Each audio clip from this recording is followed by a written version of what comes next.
Welcome back to another episode of this F125 My Team Career Mode. This is episode number 10 today as we take on the Canadian Grand Prix. And following the Spanish Grand Prix, you would have seen that Fernando Alonso spun in front of us, bringing out a safety car and allowed us to do a strategy that I didn't think was going to work. However, we wound up picking up our first podium as a team. Can we carry that momentum into the Canadian Grand Prix? Well, only time will tell. Today, we're getting ready for a trip north of the American border. Let's go to Canada. Montreal is not only the second largest French-speaking city in the world, but it's home since 1978 to the Canadian Grand Prix. The name Villeneuve looms large over this one, but who can write their own legends today? If you want flat-out racing, you've come to the right place this weekend, as it's full throttle for 59% of this 2.7-mile circuit, peaking at around 210 miles per hour going into the final chicane. But that speed requires discipline, and there are more than a few close walls here just waiting to punish drivers with a heavy right foot. Off the back of a fantastic qualifying session, it's time to see how our starting grid looks like for today's race.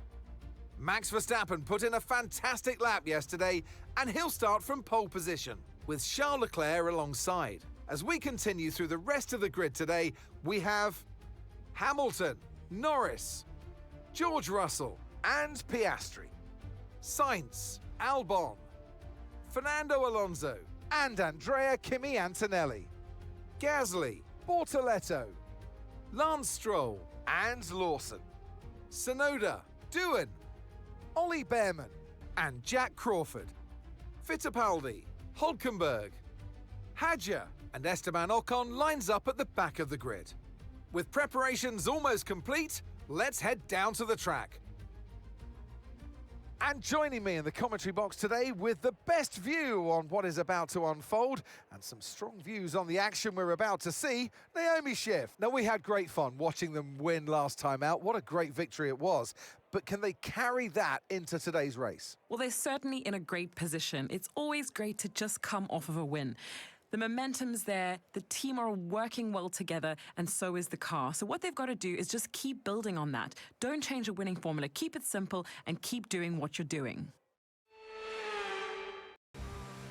As we get ready to form up the racing grid for today, I do have to say that we did get into a crash in qualifying, which is why the qualifying segment was pretty much cut. We crashed out after setting a good lap, but it's okay because here we are getting ready for the race start for today's event here at the Canadian Grand Prix. I am on the soft tires. I am one of a few drivers on soft starting out for today's race. It was either softs to mediums or mediums to hards. As we get to 5 red lights and it's lights out and away we go. And Ollie Behrman's on my left side. I go ahead and go past him. I make a 2-for-1 special on Tsunoda and Jack Doohan, but I get boxed in by Gabriel Bortoleto, who I then decided, you know what? Let's go inside. Let's make another 2-in-1 pass, but then I get a little snap oversteer, but I'm still able to, cover it out and cover it off. And we're now up to P13, making a move on the inside of the hard-tired Kimi Antonelli, and then we move up into P12. Now we're chasing after Lance Stroll, who I'm not too concerned about. We take a look back at that awesome start from the race. We get to see that we are now in the middle of the action. You're just looking at this beautiful camera angle and just thinking to yourself, man, that was one heck of a move. So you can see that we've actually made 2 moves, got a little bit of that oversteer, and then we're going to go ahead and set our sights on Kimi Antonelli. And as you can see, we're going to make that move down to the inside, right behind Lance Stroll. And that's how we started today's race. Now back to the action on Lance Stroll. We go ahead and get to his inside and cut him off from making a move over because the soft tires are just superior on grip. And we make that pass immediately before we even get to the DRS lap. So now I've got to set my sights on Pierre Gasly, who I start making closer and closer gains on while he's behind Alexander Albon on hards, Pierre Gasly on the mediums. Now into the hairpin, I make the same exact carbon copy move that I did on Lance Stroll on Pierre Gasly a lap later, and now we get to set our sights on Alexander Albon. So down the long straightaway, we're going to go ahead and get up to speed. We're going to hit that DRS, and then I'm going to kind of hold off on using ERS. I'm going to use a little bit of it now to just stay ever so slightly ahead of Pierre Gasly, and then I think dive bomb. So I dive on Alexander Albon and make our way up into 9th we've got all the momentum right now coming off the Spanish Grand Prix, and you can tell that the confidence in the car is very high for Jack Crawford. Now, back onto the hairpin yet again. On lap 3, we start looking at Oscar Piastri. We've been making a lot of gains, but unfortunately, tire wear is beginning to become a small problem. So now that we have a little bit of tire wear issues to kind of worry about, I'm just gonna kind of lay it back. I go ahead and make a move on Oscar Piastri and get through up into P8. P8, guys, on just raw speed. Now we get to set our sights after Fernando Alonso, who also started the race on soft tires, and we even set the fastest lap of the race. Now we've lost Fernando Alonso a little bit while he's battling against Carlos Sainz, and that's okay because we get to hold off Oscar Piastri, but we see a brilliant move from Fernando Alonso from the inside of the corner to make that move on Carlos Sainz, and now we get to set our sights on Carlos Sainz and Fernando Alonso. We make a little move down there. Oscar Piastri on our outside. This allows Alexander Albon to get through on the inside.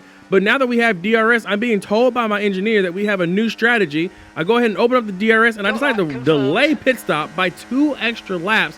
And then I can make a really critical move here on Fernando Alonso. He's the other soft tire runner, so that means that he's going to be on the same strategy as me. I got to stay ahead of him.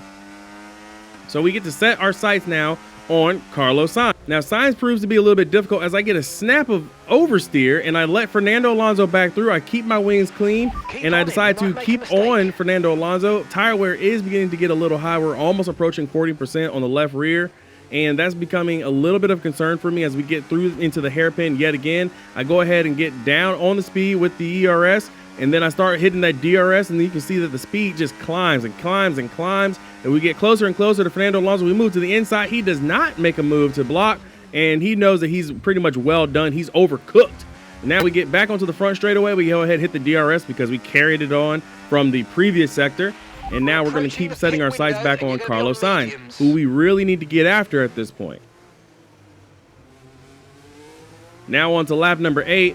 With Fernando Alonso already pitting, by the way, on lap 7.2.8.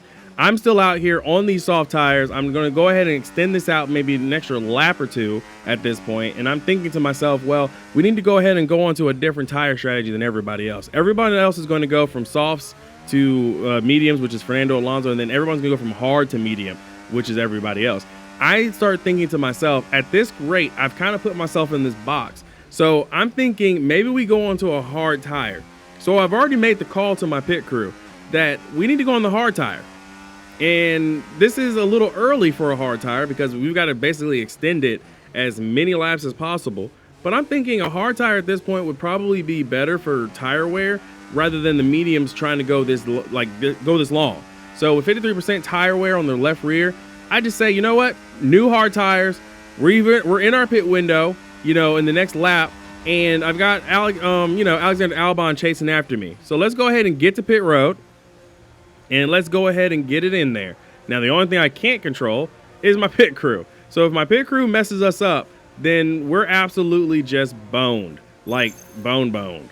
So we come into the pit stall, we get 4 tires off, 4 tires on, no wing repair, finally. And we get out of pit road in 2.4 seconds, which is huge because as you can see on the mini map, Fernando Alonso goes by us, but because we don't have to take the left and the right, we actually come out ahead of him ever so slightly. And this now means that we're on fresh rubber, ahead of one of our tire rivals, and we've got a better tire to go all the way to the end. And I got to worry about Enzo and Nico Hülkenberg ahead of me. So you're going to start seeing that gap and that time start to tumble because we're on a fresher rubber. We have that tire delta to everyone else. Now on to lap number 10. As you can see, I'm now behind my teammate Enzo Fittipaldi, Nico Hülkenberg, and Isaac Hadjar. And we are going to make it into the hairpin, and I'm going to be on the outside of Nico Hülkenberg, but I just can't really make the move stick because I don't want to burn up the tires.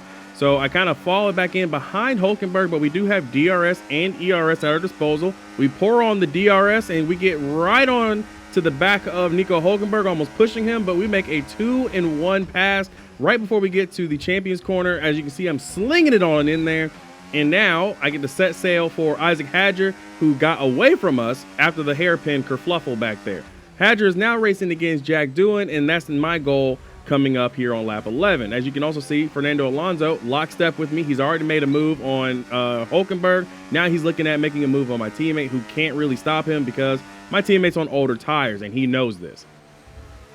Now, as we get ready to head back down into the hairpin, you can see I'm going to go ahead and start trying to set up my my move here on Isaac Hadjar. I've charged the battery back up to about 70% and a little bit more than that. As we get onto the hairpin, I'm on the outside ever so slightly, but I can't make the move, so I cut back inside, and then I get past Isaac Hadjar, and I decide to pour on as much ERS as I can with DRS and go ahead and make that move towards Jack Doohan.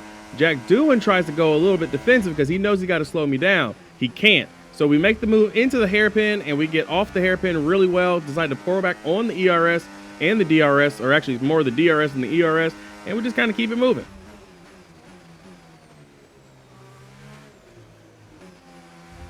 Now onto lap number 12, we're seeing Lance Stroll and Pierre Gasly, two other guys who are now on pit road for their first set of tires, which now brings us up to 15th place. But we still have to get to Liam Lawson, Ollie Behrman, Esteban Ocon, and a few others that are ahead of us, which also includes Gabriel Bortoleto in the Sauber.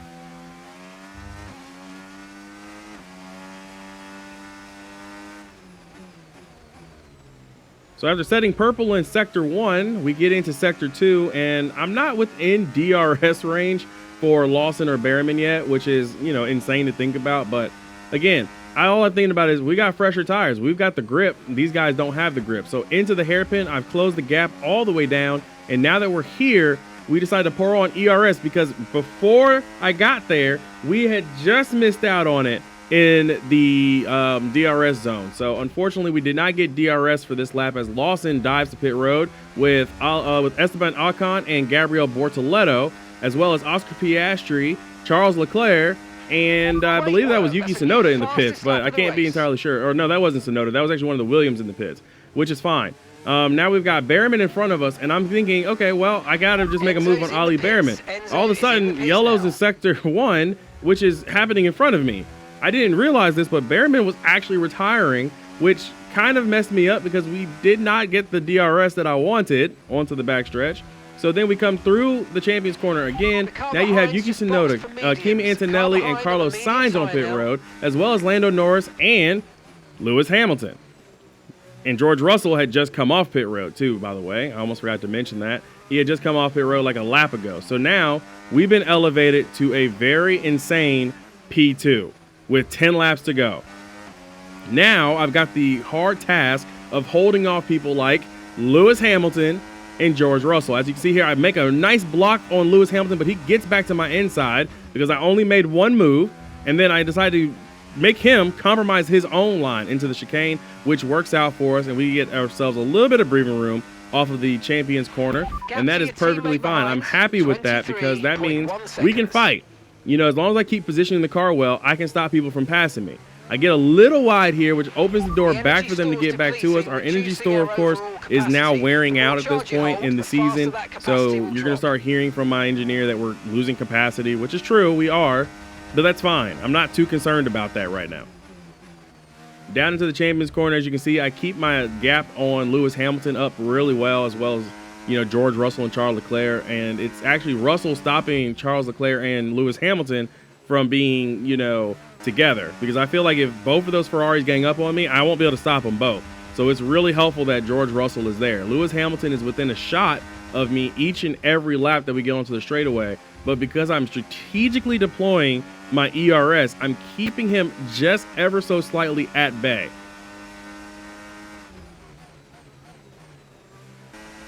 Now on to lap 18 down the straightaway. As you can see, my tires on the front are getting a little cold. Lewis Hamilton does get by me, but again, I place my car very well, compromising his line and prevent him from getting the move done on me completely as we head on to lap number 19. Tire condition still looking good. On lap 19 as well, we do get passed by Lewis Hamilton again, and you can tell that the frustration from Hamilton is beginning to get there as he is beginning to search left, right, inside, outside. He's trying to make every move possible. He gets the move done on me heading towards the hairpin, but again, I make him compromise his line. I go just wide enough to keep him out from being able to put this power down, and that prevents George Russell, who also was looking inside, to make any moves. So I get back ahead of Lewis Hamilton.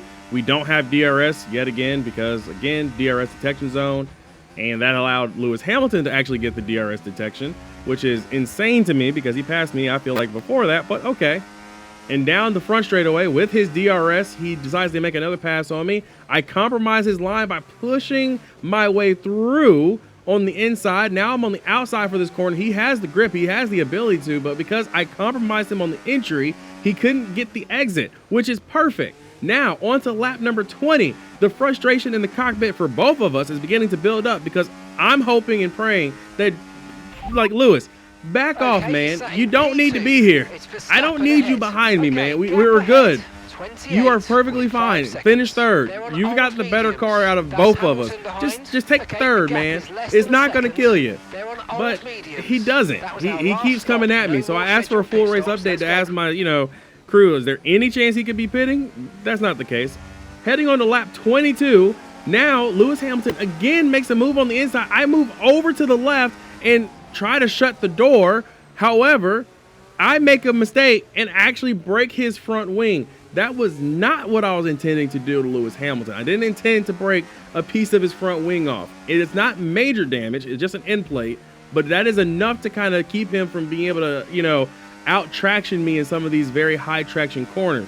So I feel a little bit bad, but then again, he kept asking for it. So down onto lap 22, down to the hairpin, I get in the grass and I can't bring the car down to slow. So now I have to pour on all the power I can off of the hairpin. And now with a tire that is beginning to get more and more worn, I pour on a little bit of ERS to keep Lewis Hamilton just in check behind me and go through the hairpin where he can't, use all the downforce that Ferrari has to its best advantage because of that wing damage. And I think personally, he should have swapped with Charles Leclerc at this point. On to lap 24, Lewis Hamilton's still there, but he's, again, just holding up his own teammate, Charles Leclerc, which I feel like Leclerc would have actually had a better chance of getting me because Leclerc had been kind of, monitoring his tire wear, being there, and not really fighting too many people in the way that me and Lewis Hamilton are. So we've been going like hammer and tong at each other. Like Max Verstappen's checked all the way out, 36 seconds ahead, just a leisure Sunday drive. And we're on the final lap here in P2. Now coming through the final chicane, Lewis Hamilton was unable to make any moves on me, and that's perfectly fine because we will pick up our second straight podium finish for Neco Darius GP. I cannot believe it. 2 races, and all of a sudden, our season looks alive. And our driver of the day, none other than Jack Crawford. Huge race result for us here in Canada. The checkered flag is out. We're going to be hearing that Dutch national anthem again because it's victory for Max Verstappen. Well, that's 2 race wins in a row for them. I think they'll be really happy with that. I mean, 1 race win is great, but to have 2, you know that you've got it. You're a little bit more comfortable in your skin. This is a great sign of maybe what's to come next.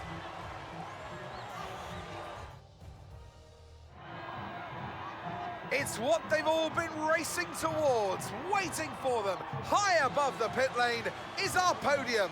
And for the lucky 3, it's time to stand on it.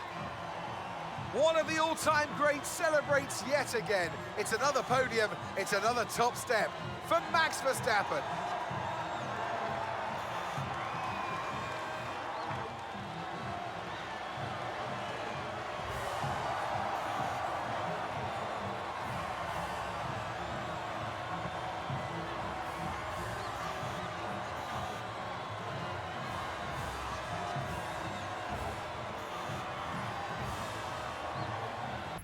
Well, what an end to another fantastic weekend of racing. Thanks to everyone who joined us, and we'll see you for the next one. I'm still reeling over the fact that we wound up finishing second with our car, but Max Verstappen does win. Lewis Hamilton on the podium alongside us after our very hard-fought race. A little bit further down, I've noticed that none of the Haas cars picked up any points, so huge for us to prevent Haas from getting any points at all in this race. A little bit further down, I noticed that Enzo didn't finish all that well. He finished 19th, just ahead of Nico Hulkenberg and Jack Doohan. and lost the spot, I believe, to Isaac Hadger near the end, which is okay. It is what it is. I'm used to it from my teammate, and I really wish our teammates could do a little bit more towards getting us to the front. Right now, point standings wise, Max Verstappen clear and far away ahead of Charles Leclerc, 47 points. McLaren 101 back with Lando Norris, Lewis Hamilton 110.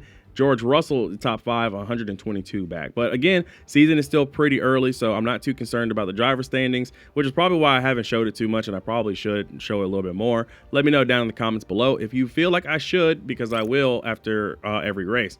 The constructor standings is 1 point between Red Bull and Scuderia Ferrari, and 88 points to McLaren, while we are now 7th in the standings, tied with Haas.